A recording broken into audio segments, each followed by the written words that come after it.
Hi guys, Rich back with you here today, and I wanted to take a minute and talk about how fast you can find yourself in a situation that you ought not be in or you didn't bargain for.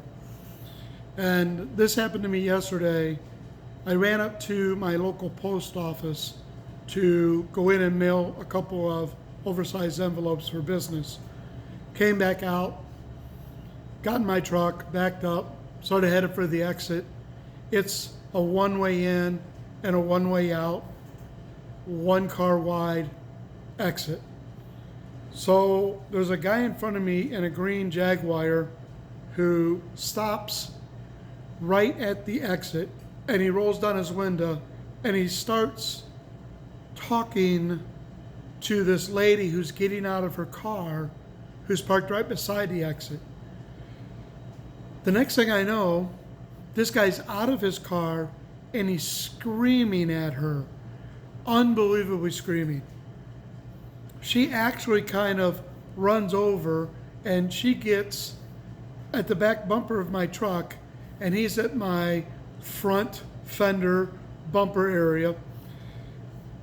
There's a car behind me now. I can't back up. I can't go around him. I left plenty of room. I'm always a person who leaves some space, but I can't go around him. There's no place to go unless I wanted to go through the yard of the post office, which I could do because I have a four-wheel drive Ford truck, and it's got a little bit of a lift kit on it. So I could easily hop the curb and went through the yard and out into the street. And I might have done that if he'd have pulled out a firearm, but at the moment, he's at the front of my truck, she's at the back, and he's screaming at her like crazy. So he's very aggressive, he's very angry, and I'm kind of peeking at her in my mirror, and I'm looking at him, and I'm thinking what to do.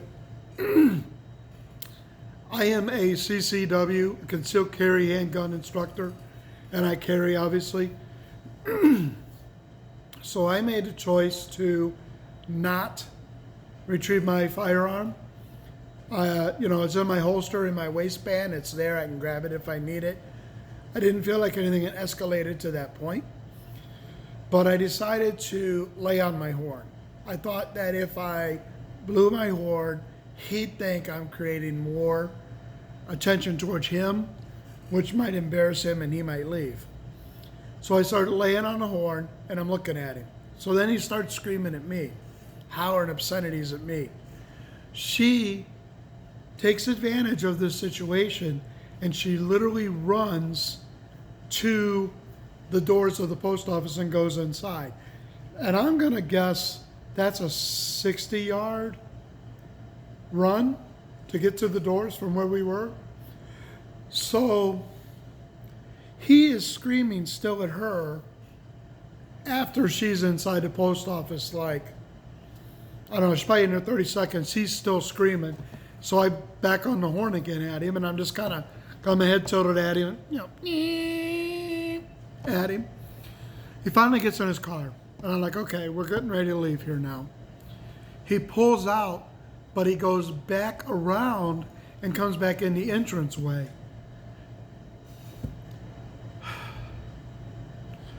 You just never know when some nutcase or somebody's gonna, reach their end that moment and are gonna flip out on you. Remember Michael Douglas in that movie where he wanted breakfast and it was 1 minute past and they wanted to sell him lunch, and so he went crazy and pulled out the gun? You never know when you're gonna be in some type of situation like that you didn't cause, you didn't create. The problem I have with wanting to defend this girl, who to me looked like a totally innocent victim, I don't know what started this. Did she key his car? Did she throw something at him? Did she threaten him in any way? I didn't see that.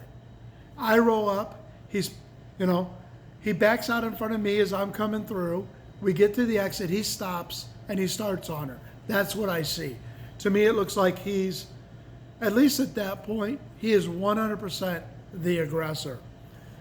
I really can't throw myself out on a limb and jump out and be, her private little security guard because I can still carry a handgun, because I don't know what started that situation. And yelling and screaming isn't a life-threatening situation to begin with. So that was kind of a, blood pressure raising moment, if you will. Definitely high alert. And I'm glad she made it inside the building with my distraction on the horn. But you got to think about, what am I going to do if I'm in this situation? And what's my best course of action, right?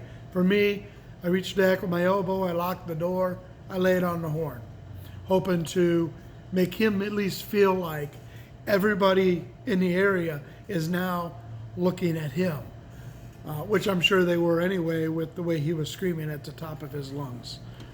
So just a short video. I want to tell you about something I went through. At that point, she's in the building. You could call 911. I could have drove back around, parked, went inside and told her, hey, call 911. Don't come back outside. I don't know what's going on. I don't want to know, but this is what's going on.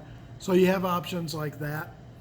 But you got to stay level-headed. You got to stay cool, calm, and collective when the world falls apart around you in a moment like that. Anyway, just wanted to give you something to think about.